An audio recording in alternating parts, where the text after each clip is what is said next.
Komið sæl og blessuð og velkomin á Þjóðbraut á fimmtudegi. Næsta klukkutíman það þjóðmálin og fleira til. Ég og Sölvi Tryggvason munum halda úti umræðum. Sölvi fær til sín 3 þingmenn á eftir, Katrínu Jakobsdóttur, Brynjar Níelsson og Lilju Alfreðsdóttur. Við ætlum að fá konu sem var heiðruð í gær af konum í atvinnulífinu, en byrja á þessu. Þórdís Kolbrún Reykfjörð Gylfadóttir iðnaðar- og nýsköpunarráðherra og var skipuð fyrir stuttu síðan. Hún þingmaður Sjálfstæðisflokksins í Norðvestur kjördæmi og sest hér. Velkomin. Takk fyrir það. Þú ert kannski svolítið óskrifað blað, búin að vera mjög virk innan Sjálfstæðisflokksins lengi, en kemur svona svolítið óvænt inn. Hverjar eru stærstu svona verkefnin sem að þú vilt ráðast í? Hvað verða svona þín fyrstu verk? Sko, ferðamálin eru þetta bara í svona stóru myndinni. Þau mál sem að kalla mest eftir, bæði fjölmiðlar, það svona það sem þeir spurðu fyrst bara á fyrsta degi, hvað ætlar að gera, og almenningu líka, svona kallar eftir því að það verði mörkuð svona skýr stefna í þeim atvinnuvegi. Og það þess vegna, það sem að ég mun svona leggja auðvitað mikla áherslu á í byrjun, og það þarf að koma því svona í ákveðinn farveg. Málaflokkarnir eru auðvitað fleiri eins og iðnaðurinn og nýsköpunin, og ég ótrúlega spennt svona fyrir þessu ráðuneyti, og þessi málaflokkar allir svona stórir og skemmtilegir og kalla allir á mikla framtíðarsýn sem ég finnst mjög áhugavert og spennandi og svona getur horft til langs tíma.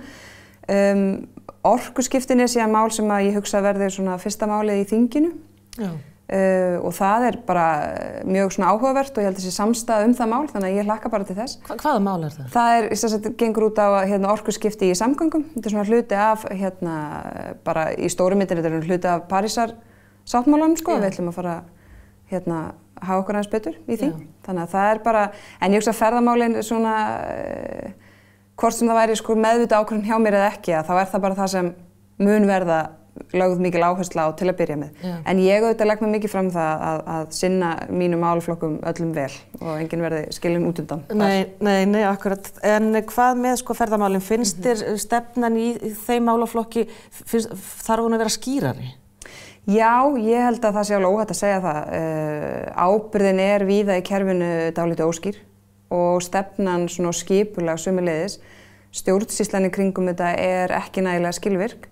Og þetta allt sem ég held að menn séu bara sammálum og kemur meðal annars fram í svona vegvísi sem að það var mikill undirbúningur að því plaggi, og það mjög gott og mikilvægt að vinna eftir því. Þannig að það alveg svoleiðis, en ég held samt við höfum auðvitað rætt þetta mikið síðastliðin ár, og það hefur orðið rosaleg breyting á skömmum tíma. Þannig að það ekkert skrítið að það blasir við stór verkefni í atvinnuvegi sem hefur vaxið svona hratt. Og mér finnst mjög mikilvægt að svona halda því til haga og fólk minni sig á að við erum að taka á móti 2 milljónum ferðamanna, og langflestir eru mjög ánægðir með heimsóknina. Og við höfum gert þetta með miklum sóma, en það eru stórverkefni og það þarf að markaskýra stefnu. En sérðu fyrir þig sko einhverjar svona aðgerðir af þinni hálfu til þess að bæta stjórnsýsluna í kringum þetta, og nú ætla ég búið að setja á laggirnar stjórnstöðu ferðamála, þar sem að öll þessi ráðuneyti sem koma að þessum málaflokki hafa þá samstarfsvettvang, en vilt þú gera eitthvað annað, eitthvað sérstakt til þess að gera betur? Sko, stjórnstöð ferðamála hugsuð til 5 ára, og ég bind mikla vonir við stjórnstöð ferðamála, og ég held að þetta sé mjög mikilvægt vegna þess að ég sem ráðherra ferðamála lít svo á að þetta séu mörg tól sem við þurfum að nýta til þess að ná betri tökum á atvinnuveginum, en þessi tól eiga heima í ýmsum öðrum ráðuneytum. Við erum að tala um bílastæðagjald sem kallar á einhvers konar útfærslu, og ég með bæði á mínu borði, en umferðarlögin til dæmis eru undir samgöngumálaráðherra. Og svo ertu með einhvers konar skattlagningu, gistináttaskattur eða hvað annað sem það yrði, að þá það í fjármálaráðuneytinu. Og svo þetta ekki hægt að slíta þetta frá, og stóra máli þetta náttúruvernd og hvernig við förum landi og hvernig við stýrum á svæðin, og það þá sérstaklega ef að náttúran segir bara að það þurfi að gera það, að þá það umhverfisráðuneyti. Þannig að stjórnstöðin mjög mikilvæg, og ég bind mikla vonum við það við munum nýta hana vel til þess að leysa þessi verkefni. Já, en aðeins sko, já, áfram að ferðaþjónustugeiranum, sko, til að mynda nú mjög umdeilt varðandi að náttúruperlurnar okkar og staðir séu í einkaeigu. Það í ályktun Sjálfstæðisflokksins að það sé heppilegra, að það séu einkareknir staðir. Bjarni Benediktsson sagði þetta líka við afhendingu viðskiptaverðlauna Viðskiptablaðsins daginn að einkafyrirtæki og einstaklingar gætu vel séð náttúruperlurnar og innheimta gjald og svoleiðis. Hver þín skoðun á þessu? Sko, mér finnst það auðvitað grundvallar munur á því að einstaklingar eða einkaaðilar geti tekið þessi rekstur á okkar náttúruperlum. Allt annað heldur en að við myndum selja einkaaðilum náttúruperlur. Þessi stóru svæði, þetta séu svona 10-11 staðir sem eru fjölsóttastir, eru í eigu ríkisins og ég held að sé engin stemming fyrir því að fara að selja þau svæði. Þú sér það ekki vænlegt? Nei, ég held að það bara mjög ríkt í svona, ekki það ég tali fyrir hönd þjóðarinnar en í þjóðarsálinni að við getum öll, og það sem ég skil svo vel þegar gagnrýnin kemur sko einhvers konar aðgangsstýringu eða gjaldtöku að fólk segir býta að segja mig ekki fara að skoða náttúruna mína. En ég tek alveg undir það með Bjarna og það sem svona þankagangur í Landsréttarhaldinu sá að það sé ekki endilega ríkið sem sjáu allan rekstur á þessum stöðum. Þessi staðir hafa verið bara opnir en ef þú lítur til þess að það þurfi einhvers konar aðgangsstýringu, til dæmis bara vegna að það bara út af umhverfisvernd, að staður í náttúran kalli á það, að þá það okkar hlutverk að koma því í þannig farveg að það sé gætt vel að náttúruperlunni og þessar kröfur séu mjög skýrar en ég ger ekki athugasemd til það að það séu einkaaðilar sem séu með einhvern rekstur þarna inni á svæðinu. Þannig að ríkið myndi tryggja eignarhaldið og síðan útdeila þá bara rekstrarleyfum. Já, í rauninni. Það þannig sem þú sér þetta fyrir þig. Já, og ég held, og mér finnst líka mikilvægt að koma fram að því fólk tala mikið almannarétt, að ég alveg viss það að við getum náð þessum markmiðum að stýra aðgangi og ferðamenn taki einhvern aukinn þátt í innviðauppbyggingu á þessum svæðum þó þannig að hinn svona almenn Íslendingur geti komið hjólandi og hjólaðinn á Þingvelli án þess að vera alltaf að rífa upp kortið sko. Já. En ef þú ætlar að leggja bílastæði til dæmis þá borgar fyrir það. Já, en nú ert þú iðnaðarráðherra líka, Björt Ólafsdóttir sem umhverfisráðherra með ríkisstjórninni, hún hefur sagt að það verði ekki efnt til nýrra ívilnandi fjárfestingarsamninga vegna uppbyggingu á stóriðju. Ertu á sömu skoðun hún? Já, vegna mengandi stóriðju. Og það alveg rétt og ég tek undir það með henni og það mjög skýrt í stjórnarsáttmálanum. Mengar ekki öll stóriðið eitthvað? Jú, svo það auðvitað það sem umræðan mun snúast Auðvitað öll atvinnu uppbygging í raun mengar eitthvað en við þurfum auðvitað að hafa hana. En sko ívilnandi fjárfestingarsamningar til mengandi stóriðju, ég held að við getum alveg verið sammála það að sá tími sé liðin sko, já, og það ekki, á mínu borði eru engin samningar sem að fari uppnám vegna þessara stefnumörkunar og þetta engin uppbeygja í stefnumörkun. Nei. Þetta bara í samræmi með það sem hefur verið fjallað og í ýmsum skjölum bara sem eru þingskjöl sko, þannig ég held að það verði ekkert vandamál. Bökkum aðeins sko varðandi ferðaþjónustuna aftur, hvaða svona stefnu vilt þú taka þegar kemur að skattlagningu í ferðaþjónustunni? Viltu breyta einhverju frá því sem nú er? Sko, ég held að bílastæðagjöld geti verið í rauninni formið innheimtu gjalda og ég vil taka þau upp. Mér finnst það góð leið til þess að byggja upp svæði og stýra aðgangi. Og meðal annars sagt að hafa dýrar á háannatíma, dýrar ákveðinn tíma sólarhringsins og svo framvegis. Gistináttaskatturinn hefur til dæmis hækkað úr 100 krónum í 300 og áætlað að hann hækki aðeins meira. Það bara gott og blessað sko. Við þurfum, ég held að Ísland sé það land sem veltir mjög litlum innviðakostnaði á ferðamenn með að því við erum svo fámenn og mér finnst allt í lagi að þetta þarf bara alltaf að vera skynsamlegt og ég veit þetta stórt verkefni en ég kvíði ekki þannig að fara fram með þetta og ræða okkur saman að niðurstöðu. Það er allir að hugsa þetta, við viljum, ég meina í grunninn gengur þetta út á það sé ekki ómargir sem koma, ágangur á náttúrunni sé ekki of mikill og að það sé ekki almenningur í landinu sem borgi allt það sem að ferðamann kemur og nýtur. Mér finnst alltaf í lagi að sá sem nýtur greiði hérna. Já, ferðamaðurinn, já. En sko, þú talar bílastæðagjöld sem að myndi þá líka, náttúrulega, Íslendingar myndi líka þurfa að borga þau. Já, bara eins og gerir alltaf að þú ætla að leggja bílunni í bæ og borga fyrir það. Já, en þú vilt ekki taka þetta gjald bara strax í Leifsstöð? Komugjald? Já. Sko, ég svona, mér finnst ekki svona tímabært að hérna, tala mig út það. Það auðvitað eitt af því sem hefur verið nefnt. Það eru kostur og gallar við þetta allt saman. Það hefur verið nefnt að þetta þarf þá líka að leggjast á innanlandsflug og það verður að vera út af hérna, EES-samningu, við megum ekki mismun á milli ríkja. Það væri auðvitað vont ef það er því, það er nógu dýrt nú þegar að fljúga milli svæða. Það yrti bara að skoða það. Ég er ekki tilbúin til að segja af eða á með það, sko. Já. En hvað, sko, þú ert fædd og uppalinn á Akranesi, ættu það Vestfjörðum, hefur fylgst með sjómannadeilunni? Já, svona sem atvinnuvegaráðherra? Já. Það er svona á borði hérna sjávarútvegs- og landbúnaðarráðherra, Þorgerðar Katrínar. Hvernig blasir þetta við þér? Þetta er auðvitað agalegt þegar það er verkfall og þetta er það sem auðvitað hræddur við eru litlu útgerðirnar. Á að setja lög? Nei. Finnst þér einhver tími réttu til þess? Nei, finnst það ekki. Og það er ótrúlega erfitt að setja svona mál í gerðardóm og hérna. Nei, ég meina Þorgerður Katrín hefur sagt það að það verði ekki sett lög. Þetta sé deila sem að menn verða að semja. Þannig þið ætlið bara að standa þá utan við og horfa á? Já, ég allavega tala ekkert þvert á það sem aðrir hafa sagt í þessu, sko. Nei. Að lokum, þú ert yngst kvenna til að taka við ráðherraembætti 29 ára. Já. Hvað finnst þér þá athygli sem það hefur vakið? Það er bara, sko, það er mjög gaman að vera yngsti kvenráðherra sögunar og annar yngsti ráðherrann. Og mér finnst gaman ef ég er fyrirmynd fyrir einhverju konum. Mér fannst það mjög skrítin tilhugsun þegar ég hugsaði það fyrst að það væri einhvern veginn staðan en maður hefði ekkert séð það fyrir.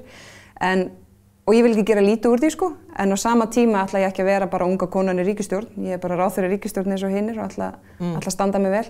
En þetta er bara skemmtilegt, ég skil vel. Ég er auðvitað minnst þekkt af ráðherranum í ríkisstjórn, þannig að mér finnst ekkert skrítið að athyglin sé svona meira svona hver ertu í bland við það hvað ætlar að gera. Já. Það er bara eðlilegt á fyrstu stigum. Já, akkurat. Þórdís Kolbrún Reykfjörð Gylfadóttir, þetta langana. Mér langa, sko, titilin líka. Já, akkurat, nákvæmlega. Ferðamáleiðinar, ráðherra og nýsköpunar. Takk fyrir að koma hingað í Þjóðbraut.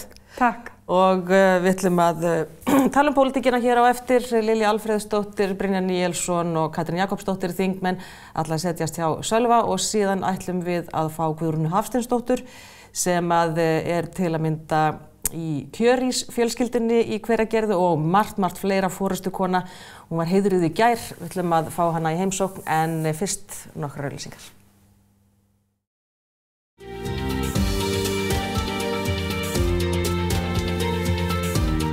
Já, komið þið sæl og nýju og velkomin aftur í Þjóðbraut. Þau eru sest hérna hjá mér þingmennirnir Lilja Alfreðsdóttir, Brynjar Níelsson og Katrín Jakobsdóttir. Velkomin. Takk. Við byrjum kannski fyrst, við ætlum að tala svona almennt, fara almennt yfir stöðuna. Það gekk frekar erfiðlega að skipa í þessar nefndir. Þetta byrjar ekkert sérstaklega og þú varst endar þarna sem svolítið aðalatriði í þessu máli. Er þetta til marks þennan nýja sáttatón sem allir eru búin að tala um? Nei, þetta hörmum við það að það hafi ekki tekist betra samkomulag á milli stjórnar og stjórnarandstöðu. En það var svona margt í þessu sem hefði kannski getað farið betur og þá er ég líka að tala um stjórnarandstöðuna, ekki bara stjórnina. En ég vil einhvern veginn líka lítið á þannig að við kannski byrjum ekki nákvæmlega á þeim nótum sem mér hefði hugnast, en ég held samt sem áður að samstarfið bæði milli stjórnar og stjórnarandstöðu geti orðið sæmilegt og líka í stjórnarandstöðunni. Við bara hljótum öll svolítið að læra af þessu. Snerist þetta mál um það að Sjálfstæðisflokkurinn vildi þið sem formann og það verið þessuna sem þetta? Ég held að þetta sé ekki þannig. Þetta er þannig að upphaflega var í boði 2 nefndir og það var ljóst að Framsóknarflokkurinn fengi þá enga formennsku vegna þess að voru 2, vegna þess að það eru 10 þingmenn hjá Vinstri grænum og 10 hjá Pírötum og við erum 8 og þannig að til þess að koma til móts við það að við fengjum líka formennsku þá óskuðum við eftir því að fá efnahags- og viðskiptanefnd og stjórninni leist ágætlega á það og við kommunikerum því til stjórnarandstöðunnar. En svo einhvern veginn, fór þetta ekki kannski alveg jafnvel og ég tel að það hefði verið æskilegt. En það þýðir ekkert að dvelja við það, nú bara höldum við áfram og og vinnum úr þessu og ég svona fullviss þess að þetta geti bara orðið alveg bærilegt hjá okkur hérna öllum saman. Nema það eitt mjög mikilvægt, sko, ég og Brynjar erum eiginlega saman í öllum nefndum. Er það ekki? Jú, ég heimtaði það að fá að vera með henni. Katrín, var þetta klúður hjá stjórnarandstöðunni eins og forsætisráðherra hefur sagt? Nei, sko, nú satt hvorki ég, né Lilja, né forsætisráðherra við þetta borð, heldur voru þetta þingflokksformenn og það sem gerist í raun og veru bara það að ég held að allir stjórnarandstöðuflokkarnir, hvort sem þeir heita Vinstri græn, Framsóknarmenn eða Píratar eða Samfylking, við leggjum öll upp úr því að þessi hlutir séu unnir með réttum hætti og það sé ekki meirihlutans að ákveða hvaða nefndaformennsku nákvæmlega hve margar eða hvaða nefndaformennskur falli í hlut minnihlutans, heldur sé þetta einmitt samkomulagsatriði þar sem minnihlutin stendur saman. Og ég ætla að taka undir með Lilju með það, ég held að samkomulagið á stjórnarandstöðunni eigi eftir að verða ágætt. Ég hef ekki áhyggjur af þessu máli þannig, en stóra málið í þessu þetta að við erum hér með ríkisstjórn með minnsta mögulega meirihluta, 32 þingmenn og ég hefði talið að það væri kappsmál ríkisstjórnar með minnsta mögulega meirihluta að byrja vel, að reyna að ná samkomulagi, að leggja svolítið í það að ná samkomulagi, gefa því tíma og það gerðist ekki. Þannig að sko því miður náðist ekki samkomulag og ég held að það hefði farið betur á því og vafalaust höfðu allir aðilar geta gert betur minnihluti og meirihluti. Hvað segir þú því, Brynjar? Bæði þetta að verandi með svona lítið meirihluta ekki einmitt þá mjög mikilvægt að byrja rétt, hvað varðar þessa hluti og síðan þetta verður með einhvern veginn enn og aftur komin í þessu stöðu að einn segir eitt, annar segir eitthvað annað, fólk veit ekki neitt. Já, ég held að Lilja hafi útskýrt þetta bara vel, nákvæmlega hvernig þetta var. Annars, eins og ég, ekkert frekar en þær sko, var ekki við borðið. En ég auðvitað tel mikilvægt, sérstaklega þegar svona tæpur meirihluti að menn nái sameiginlegri sátt. Ég auðvitað bara vonast að þetta svona aðeins lægist, svona sjatni í mönnum aðeins og við getum fundið eitthvað út úr þessu. Ég tel sjálfur mikilvægt að formaður stjórnskipunar eftirlitsnefndar sé úr stjórnarandstöðunni, en það hefur ekki orðið út af þessum vandamálum og ég bara trúi því að þetta jafni sig og þetta verður svona eðlilegt samstarf þótt stjórnarandstaðan sé hörð í einhverjum málefnum og allt það. Ég kvenka mér ekkert undan því. En upplifum fólks ekki sér svolítið að þeir að vera að tala um þessi sáttastjórnmál og allir séu sammála að það er voðalega fínt að sé sátt ef allir eru sáttur það sem að mér finnst. Já, það svona upplifun sem maður fær. Ég fæ þessa upplifun sjálf mjög sterkt. Mér finnst stundum eins og það sé ætlast til þess og segir það auðvitað bæði grín og alvöru að sko nú skulum við öll vinna saman og öll vera saman á Sjálfstæðisflokknum því hann er stærstur og ræður mestu. Það er ekki mín upplifun. En það er stundum þannig eins og við eigum öll svona, sko, við megum ekki gleyma því að við erum öll kosin á Alþingi fyrir ólíka stjórnmálaflokka og það skiptir máli að við stöndum fyrir einhverjar ólíkar hugsjónir og á köflum finnst manni ætlast til þess að fólk eigi bara hreinlega að setja það til hliðar í nafni góðrar samvinnu.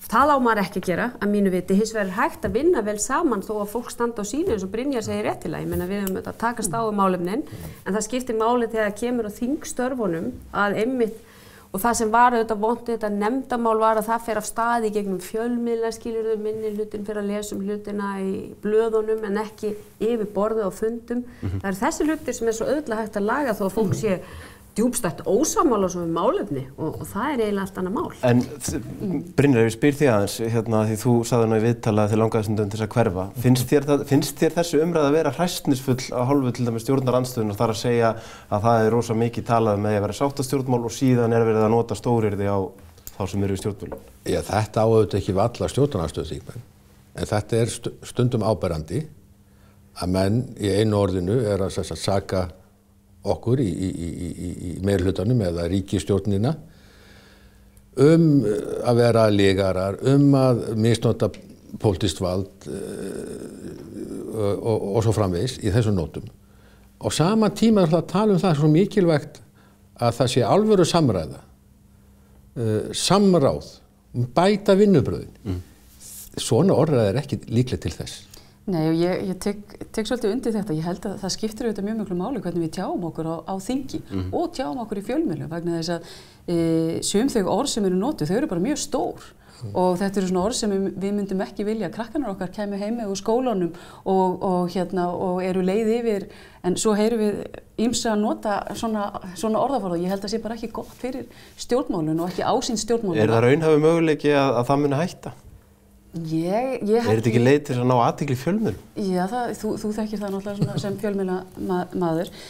Ég held samt sem áður að meðan traust á Alþingi eins lítið og það þá þurfa allir svolítið að taka þessa umræðu til sín og bara þær mælingar sem við sjáum.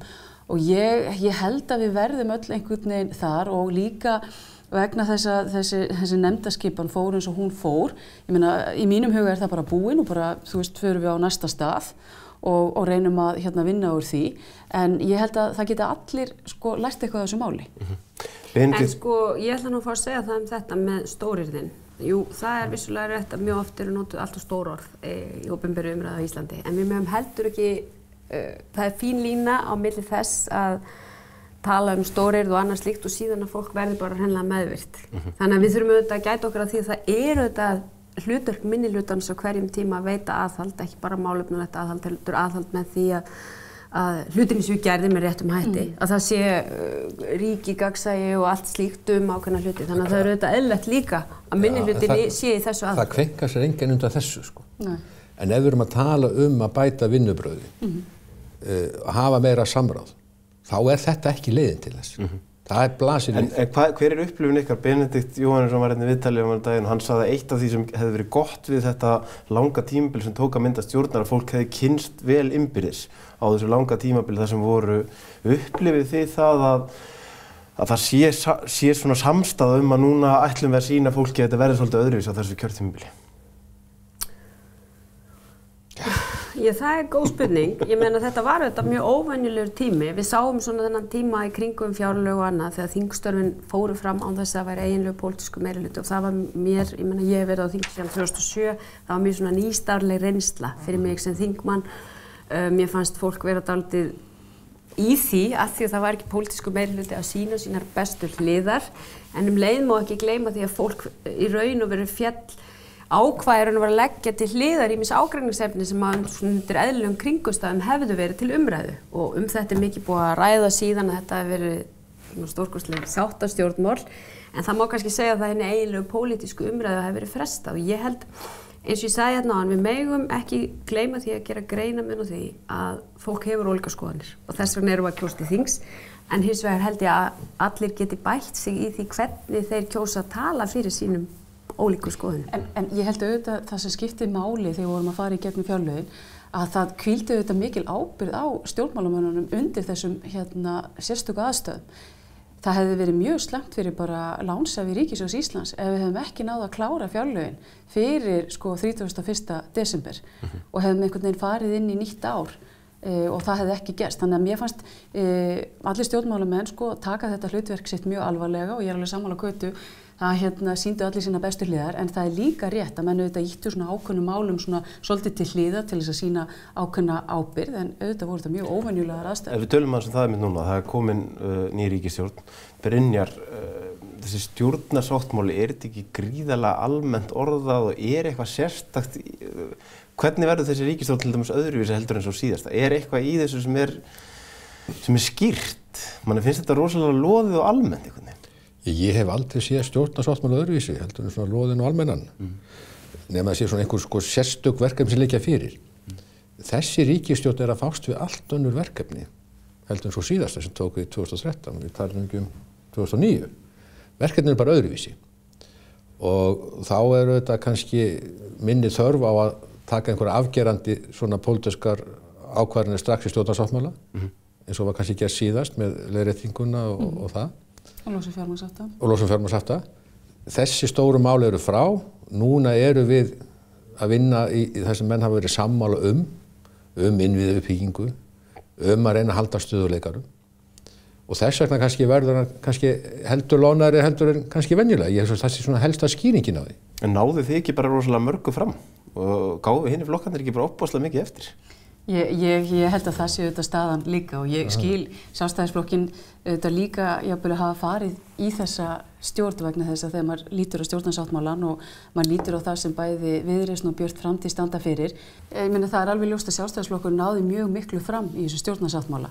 Til að mynda Viðreisn stofnaður í kringum Evrópusambandið og það sagt í stjórnarsáttmálunum að það verði ekkert gert í þeim málum bara fyrir í lok kjörtímabilsins og maður spyr sig auðvitað líka hvort að það sé mjög lýðræðislegt og býður fram og þú stofnar heila stjórnmálahreyfingu en svo ætlar ekkert að í raun og veru að gera í því máli sem þú fari umboð til þess að sinna fyrir í lok kjörtímabilsins.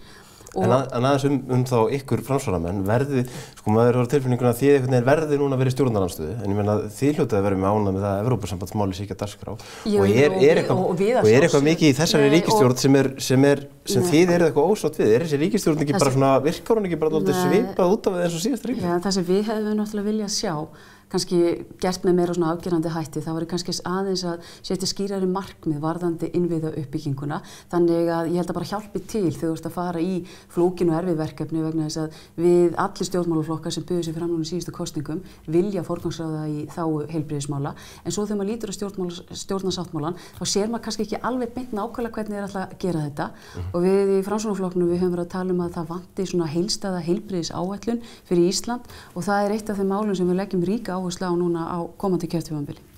En ég held bara með þessa nýju ríkisstjórn og við höfum nú verið að ræða ríkisfjármálastefnu þessara ríkisstjórnar í dag og fjármálaráðherra sagði hér fyrir dag að í raun og veru væru nánast enga breytingar á stefnunni frá fyrir stefnu og ég held að það sýni í raun og veru að þarna erum við að eftir kosningar, þar sem við ræddum í raun og veru fyrst og fremst uppbyggingu velferðarþjónustunnar, menntakerfisins, heilbrigðisþjónustunnar, þar sem flokkarnir lögðu fram sína sýn í þessum málum, þá erum við komið með ríkisstjórn sem setur þessi markmið fram með mjög almennum orðum en er alltaf með þann fyrirvara að hún ætlar ekki að afla nýrra tekna til að standa undir auknum útgjöldum, hún ætlar ekki að nýta einskiptistekjur til þess að fara í stoppframkvæmdir að hluta á borð við samgöngum eða eitthvað slíkt, heldur er hún að reka mjög íhaldssama fjármálastefnu, mjög aðhaldssama fjármálastefnu þar sem við erum að horfa upp á það að það er ekki ætlunin að auka hlut samneyslunar.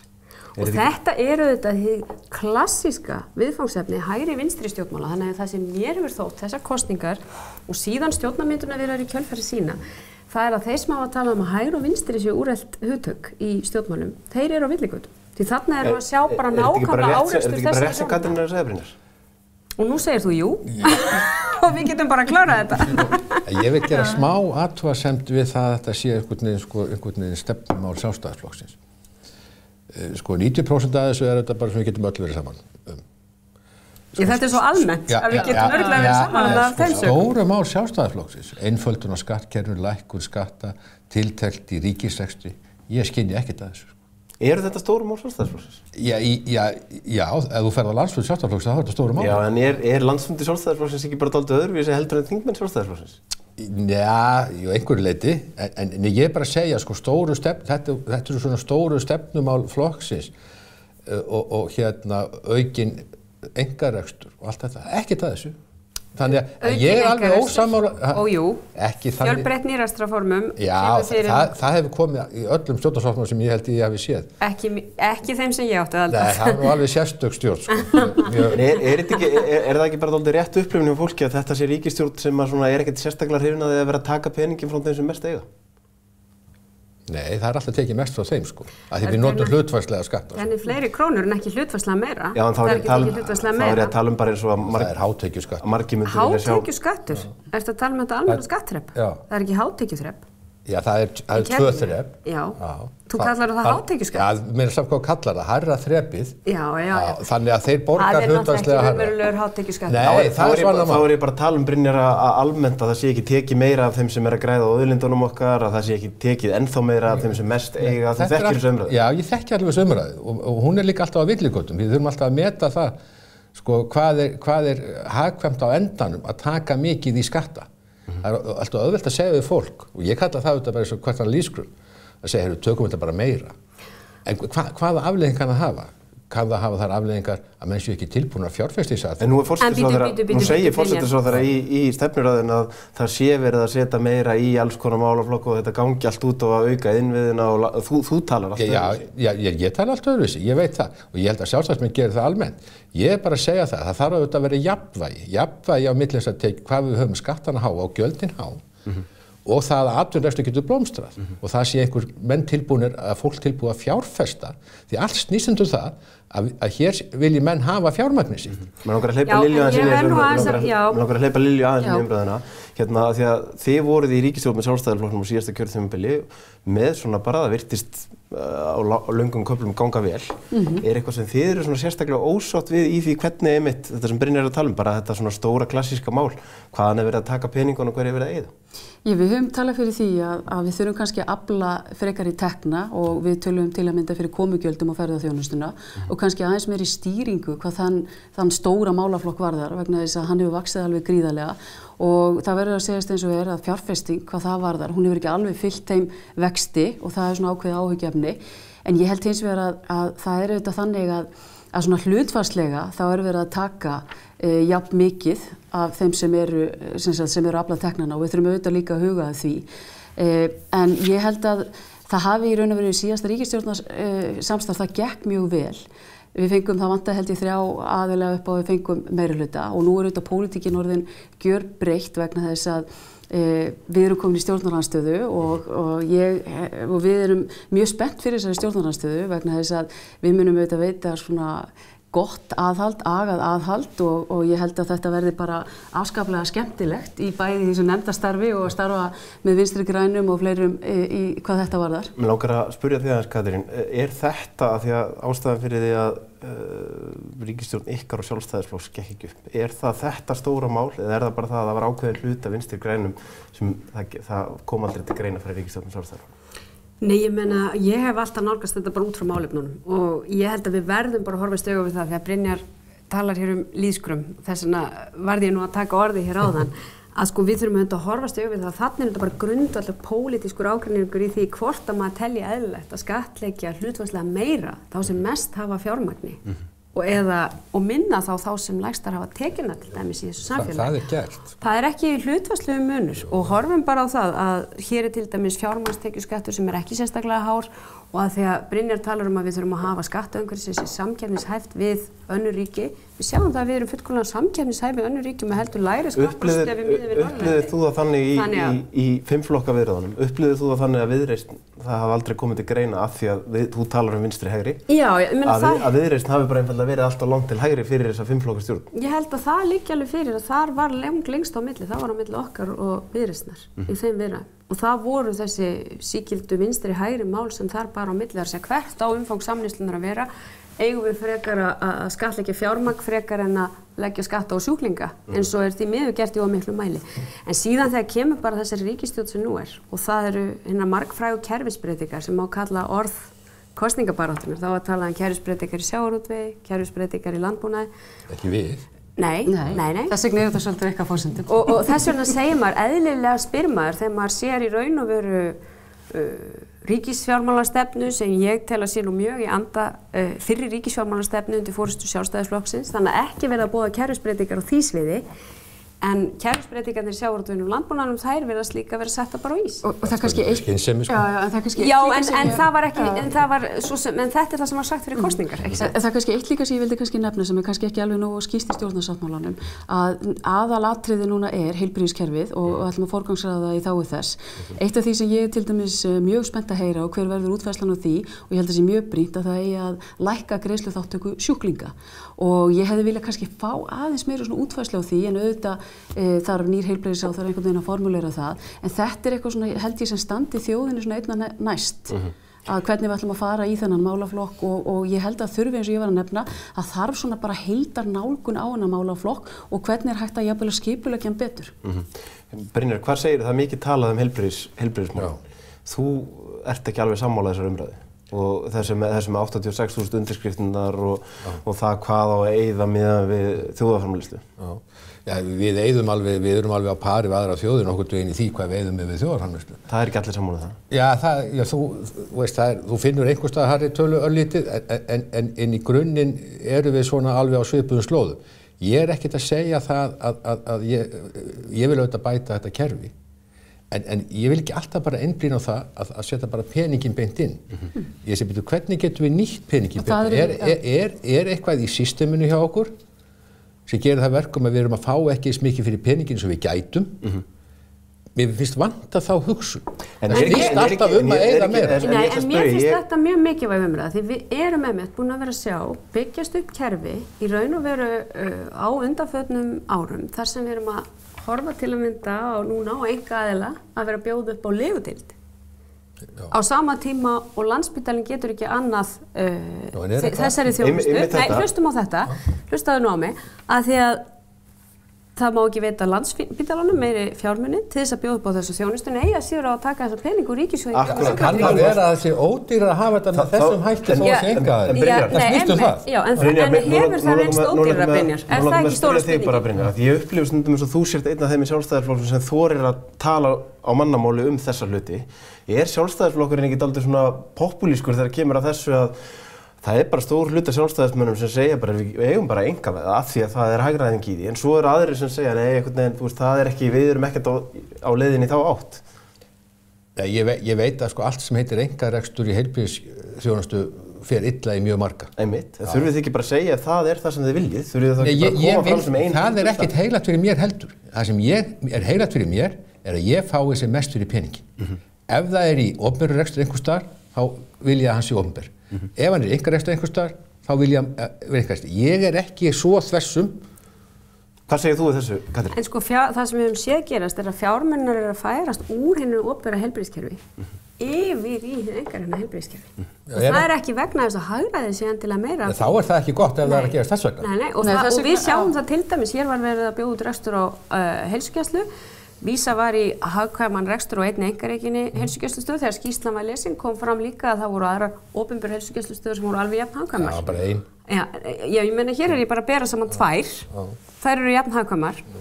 Og þar á leiðandi það ákveðin pólitísk mantra sem ræður för í þessum efnum og hvaða áhrif hefur það fyrir heilsa kerfis. Ég held að mantra sé akkurat hinum megin hjá þér sko. Ég held að sé bara rosalega mikilvægt að fara yfir þetta svona heilstætt og athuga í raun og veru hvað hentar okkur betur. Við mögum ekki gleyma því að við erum frekar lítið hagkerfi og fámenn þjóð og við verðum alltaf að hugsa hvernig kemur þetta best út fyrir Ísland og þá sjúklinga og okkur ber skylda einhvern veginn finnst mér svolítið líka að opna umræðan þetta, hvaða rekstrarform henta okkur best. Ég hef verið á því að það sé betra að hafa þetta hjá hinu opinbera og það þurfa að vera mjög góð rök fyrir því að við ætlum að fara yfir í frekari einkarekstur og ég veit að til að mynda í Svíþjóð þeir voru svolítið á þessum nótum fyrir nokkrum árum og menn hafa séð það að það hefur kannski ekki komið eins vel út og þeir gerðu ráð fyrir. En þetta held ég og verður áfram og líka þjóðin að eldast. Þetta stóra máli framundan og þess vegna hefði ég viljað sjá kannski svona aðeins skýrari línur hvað þetta varðar. En við eigum að taka þessa umræðu og hún mjög góð. Og hún aldrei samt í... Jú, tökum hana að... Ég heyr aldrei samröðu. Jú, að því að ef við lærum af öðrum þjóðum og við erum að ræða þetta núna... Já, bara núna. Ég sá þetta ekki í kosningabaráttunni, ég sá þetta ekki í stjórnarsáttmálanum, ég sé þetta hvergi. Ef við lærum af öðrum þjóðum þá eru þessi félagslega reknu heilbrigðiskerfi, þessi opinberu heilbrigðiskerfi, það þau sem komu best út hvað varðar hagkvæmni. Þannig að Brynjar bara hér sálfærður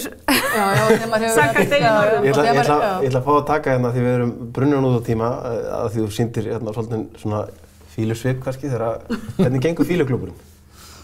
Brjáluð aðsókn í hann, komast færri að en vilja. Ég hef sótt en ekki fengið aðild. Nei. Á ég séns í hennan fíluklúb? Nei, þú átt engan séns. Varst þú aldrei í alvöru í fílu? Jú. Ég auðvitað í fílu og líður ágætlega í fílu. Það verst að veða. En ég meina ég hef bara sett fram í sjónarmið og hérna... En þetta glemt og grafið? Ég meina bæði þú og til dæmis Páll Magnússon, þið getið fært mjög góð rök fyrir því að þið hefðu átt að fá ráðherraembætti. Jú, já. Ég samt ekki þannig að ég sko, að því ég verði ekki ráðherra, að ég sé í fílut á því. Ég bara svolítið í fílut á því hvaða sjónarmið urðu ofar á. Ekki endilega ég ekki sjálfur ráðherra. Það voru þarna tveir aðrir oddvitar sko. Þannig að þetta bara þessi sjónarmið og ég bara kom þeim á framfæri með þessum hætti. Þakka ykkur öllum kærlega fyrir komuna. Takk sem við leys. Við segjum þetta þá gott í þessum hluta en við verðum hér aftur eftir augnablik. Já, og við höldum áfram hérna á þjóðbrautinni á 5. degi og næsta þessu félag kvenna í atvinnulífinu eða FKA heiðraði í gær 18. árið í röð 3 konur sem að þykja skara fram úr í íslensku atvinnulífi og ein þeirra Guðrún Hafsteinsdóttir. Guðrún einn eigandi og markaðsstjóri Kjörís og formaður samtaka iðnaðarins og varaformaður samtaka atvinnulífsins auk þess að vera stjórnarformaður Lífeyrissjóðs verslunarmanna. Nú, Guðrún fekk eina viðurkenningu af þessum 3 eða þar að segja aðal viðurkenninguna og sest hér hjá mér. Velkomin til hamingju. Takk fyrir það, kærlega. Þú ert búin að vera í atvinnulífinu, starfa í atvinnulífinu, reka fyrirtæki sem varst 23 ára gömul. Nú ertu komin á þennan stað. Þú ert að leiða samtök iðnaðarins í forystu samtaka atvinnulífsins og lífeyrissjóðunum. Tókstu meðvitað ákvörðun einhvern tímann að láta að þér kveða svona eða gerðist þetta kannski eitthvað svolítið óvart? Nei, veistu það, ég gerði það ekki. Ég tók aldrei meðvitað ákvörðun það. Og það kannski það sérstaka við að fæðast inn í fjölskyldu fyrirtæki eins og ég gerði, að þá bara, þú fer bara inn í það hlutverk og inn í þau hlutverk sem því fylgir. Og ég hef stundum sagt það til dæmis að ég þekki ekkert annað líf en án kjörís. Þannig að kjörís á vissan hátt bara hluti af mínu persónuleika. En ég tók aldrei meðvitað ákvörðun það að stíga síðan inn á þetta svið sem ég hef líka stundum sagt lífi fyrir utan Hveragerði. Já, þú ert búsett þar og kjörís með höfuðstöðvarnar, já. Já, þannig að þetta hefur nú allt bara æxlast svona. Já. En kannski vegna þess að ég hef verið tiltölulega óhrædd við að stíga út úr mínum þægindaramma og taka með verkefni þegar eftir ég hef verið leitað. Já, þannig að þegar þú tekur til dæmis við forystu í samtökum iðnaðarins, það var kannski svolítið meðvituð ákvörðun eða hvað að vera ekki hrædd, bara að gera þetta? Já, sko, mér finnst... Þetta er kalla víð, sko. Já, ég hugsaði það aldrei þannig, þetta væri eitthvað kalla víð, aldrei nokkuð tíman. En ég hef alltaf svolítið gaman af áskorunum og þegar það var skorað á mig á þeim tíma að gefa kost á mér til í stjórn samtaka iðnaðarins, að þá, ég nefndi það nú í þakkarræðu minni í gær að ég á það nú bara einni félagskonu FKA að þakka henni Aðalheiði Héðinsdóttur í Kaffitár því það var hún sem hringdi mig og það var hún sem gaf mér þessa hvatningu. Og þá á þeim tíma hafði hún verið í stjórn samtaka iðnaðarins í 6 ár og var að fara út á 6 ára reglunni. Og hún gat ekki hugsað sér að láta sitt sæti eftir nema til konu. Og við höfðum hist einu sinni áður og hún myndi eftir mér og ákvaða að hringja og gefa mér svona, ýta við mér og ég man alveg þegar hún hringdi að þá hugsaði ég bara svona mér langaði, ég var komin á fremsta hlunn með að segja, viltu ekki biðja bara einhverja aðra þetta. En það eitt af því sem ég segi bara aldrei, því það alltaf sagt, eða mjög ofta við konur, við viljum ekki taka okkur verkefni og ég ætla ekki vera sú kona sem að þetta sagt um. Akkurat. Þannig að ég sagði bara eiginlega hugsunarlaust, jú, ég skal bara bjóða mig fram. Já. Og það var ekki fyrir nokkrum dögum seinna til sem ég fatta að þetta framboð. Og ég þurfti að hafa fyrir þessu. Já, ég skil. En mér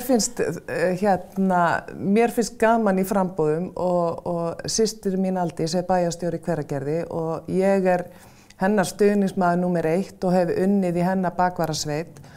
Og þegar ég fatta það, ég get stillt þessu svona upp svona eins og pínulítið pólitísku framboði, að þá var ég alveg all in. Það var bara gaman? Mjög gaman.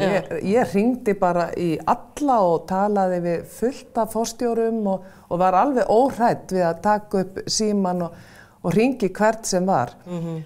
Og þannig að ég vil bara hvetja konur ekki vera hræddar. Því að ég hugsa oft bara hvað það versta sem geti gerst. Hvað það hræddar við ef það eitthvað? Já. Og bara óhyggað að taka sér verkefni. Og síðan þegar var skorað á mig að gefa kost á mér sem formaður samtaka iðnaðarins, ég kunni ekkert að vera formaður þegar ég tók við því. Nei. En maður bara kastar sér í djúpulaginn og lærir það. Já. Og ég hef svolítið þessa svona hugsjón þegar ég lít bara í kringum mig, ég sé að þú ert sjónvarps- og fjölmiðlakona og ef að þú getur það, þá hlýt ég að geta það. Já, alveg ábyggilega. Já, það svona motto. Já, þetta ákveðið motto. Já, en hvað segir það samfélagi, Guðrún, nú sitjum við hér og við erum að tala þetta eins og þetta sé einhver geimvísindi að þú veist, fara í forystuna. Við erum ennþá á þessum stað að tala að konur þurfi meiri hvatningu. Heldur að við séum ekki að ná hröðum framförum í jafnréttisbaráttunni þá líka í atvinnulífinu? Við höfum náð gríðarlega miklum framförum og ég held að hvergi á byggðu bóli sé staða kvenna jafn góð eins og Íslandi. En við getum gert betur og því miður launamisrétti á Íslandi sem að ekki gott. Hér er engin kona að stýra skráðu félagi Kauphöll Íslands, engin. Og það miklu færri konur í efsta stjórnunarlagi fyrirtækja. Við sáum það núna í kosningunum í október að það hallaði þar á konur og þannig að þegar þú lítur bara yfir þetta svið að þá ég veit ekki nákvæmlega hvaða skýringu ég ætti að gefa því en við getum gert betur og þá verðum við konur líka fyrst og fremst að gefa kost á okkur. Við getum ekki kvartað yfir því að það vanti konur í efstu sæti á lista stjórnmálahreyfinga ef að konur hafi ekki gefið kost á sér í til dæmis prófkjörum. Já.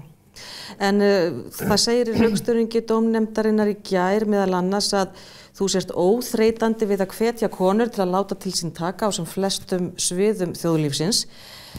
Hvaðan kemur þessi þörf til að greiða konum sérstaklega leið? Ég er mikill jafnréttissinni, þannig að ef það eitthvað þörf, ég hef bara þörf fyrir að greiða fólki leið. Já. Ég á 2 syni og ég á eina dóttir, þannig að, en ég er með ríka réttlætiskennd. Er það eitthvað úr uppeldinu? Vissulega, án efa, en ég fekk líka óskaplega gott uppeldi. Og ég er alin upp af foreldrum sem og faðir minn látin, hann var jafnréttislega þenkjandi og við systkinunum erum líka alin upp í því að vera ekki að væla og alltaf foreldrar okkar voru og eru mjög aktív í félagsmálum. Faðir minn var í pólitík í 20 ára. Og framamaður í okkar sveitafélagi og á Suðurlandi og við erum alin upp í því að ef þú vilt ekki að hlutirnir séu eins og þeir eru í þinni tilveru þá skaltu ekki væla yfir því og ekki ætlast til þess að einhverja aðri lagfæri það fyrir því. Gerðu það bara sjálf. Já. Þetta kemur, þetta... Og þess vegna til dæmis við systkinin, við erum í mörgum nefndum og öllum íþróttafélagum, öllu mögulegu. Þannig að við erum svolítið alin upp við það að ef það einhver tekur upp síman og hringir í þig og falast eftir þínum mannkostum í einhver verkefni, að þá segir ekki nei. Þá er maður bara þakklátur fyrir það að einhver lítur svo á að þú geti gert eitthvað. Já. Og þess vegna eigum við svolítið erfitt með kannski að segja nei og við erum í öllu, eins og ég segi, öllu mögulegu og ómögulegu. Þetta svona ábyrgðartilfinning að vera í samfélagi líka. Kemur þetta ekki líka bara því Ísland er lítið samfélag og við búum í litlu samfélagi sem heitir Hveragerði að þá finnur svo vel hvað hver einasti einstaklingur skiptir miklu máli. Hvert einasta fyrirtæki skiptir miklu máli og við verðum að hlúa því og það gerum við hvert og eitt. Með því til dæmis að velja íslenskar vörur, að styðja við bæði vörur og þjónustu hér á Íslandi og styðja við það félagsstarf sem í kringum okkur. Við getum ekki kvartað yfir því kannski Hveragerði allt í einu að það er ekkert að vera í þessum bæ og gera ekki neitt sjálfur. Og gera síðan ekkert sjálfur. En mér langar að koma að því að talandi um ábyrgð að þú varst ung, 23 ára gömul, þegar þú tekur við fjölskyldufyrirtækinu, Kjörís, og tekur það ábyrgð á því að reka það vegna skyndilegs fráfalls föðins. Hvernig var það? Það var auðvitað gríðarlega erfitt og líklega besti skóli sem ég hef farið í.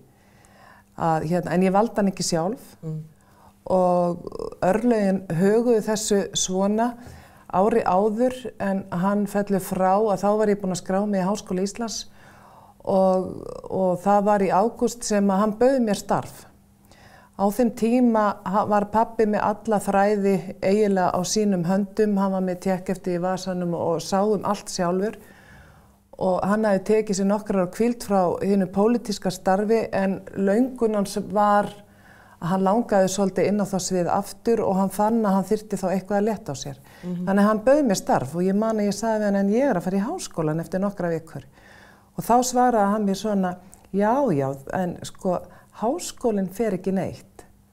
En ég mun ekki bjóða þér þetta starf aftur. Já. Þannig að ég sló til og við unnum mjög náið saman þennan vetur og þannig að þegar hann verður síðan bráðkvaddur í apríl að þá lá beinast við því að í fyrsta sinna þá var einhver annar komið tékkeftið, erlend innkaup og svo framvegis. Þannig að ég gat gengið nokkuð vel, það varð ekki svona tómarum getur við sagt. Já. En núna þegar ég lít tilbaka og ég horfi á 23 ára gamlar konur þá hugsa ég bara nei, veitu ég var ekki svona ung. En samt, já. En vitaskuld var þetta erfitt og ég gerði þetta ekkert ein. Nei. Ég held að það samfara fólk sem var í kringum á þessum tíma og sérstaklega samstarfsfólk mitt í Kjörís hafi þetta átt að sé á því að hvað þetta var mikil áskorun fyrir mig og erfitt og sama tíma maður í sorgarferli. Já. Og þannig að þau báru mig á höndum sér. Já. Og þarna voru til dæmis, ég var alltaf í orðin yfirmaður manna, karla sem mun eftir því þegar ég fæddist. Já. Og það hlýtur líka að hafa verið skrítið fyrir þá. En þetta er mikið veganesti út í lífið, þessi reynsla og hún hlýtur að hafa mótað þig. Já, þetta mótar mig og mótaði mig og ég held að maður sé ofta sæki í þetta. Að bæði meðvitað og ómeðvitað. Þess vegna skildi ég ekki umræðuna sem var hér við myndun nýrra ríkisstjórnar þegar var mikið talað um það að einhverju þingmenn væru allt of ungir til að gegna ráðherraembætti. Þá sagði ég í mínu nærhugur, var ég ekki 23 ára þegar ég tók við fyrirtæki? Já, akkurat, hún er einmitt í þessum þættum Þórdís Kolbrún, 29 ára. Já, við eigum ekki að vantreysta ungu fólki. Nei. Því að langflestir vilja gera vel og leggja mikið á sig til þess að uppskera farsælega. Það er einmitt að Guðrún Hafsteinsdóttir eigandi Kjörís og formaður samtaka iðnaðarins, varaformaður samtaka atvinnulífsins og stjórnarformaður lífeyrissjóðs verslunarmanna. Er þetta komið hjá mér? Þú getur alveg bætt við þetta, Jú, en ég ætla ekki að gera það. Það er til hamingju aftur þessa viðurkenningu, FKA, og takk fyrir komuna í Þjóðbrautina. Takk að fyrir kærlega. Og þá segjum við þessu lokið að sinni Þjóðbrautin á fimmtudegi kveður, en við verðum að sjálfsögðu áfram með góða dagskrá hér á Hringbraut, ferð ekki langt.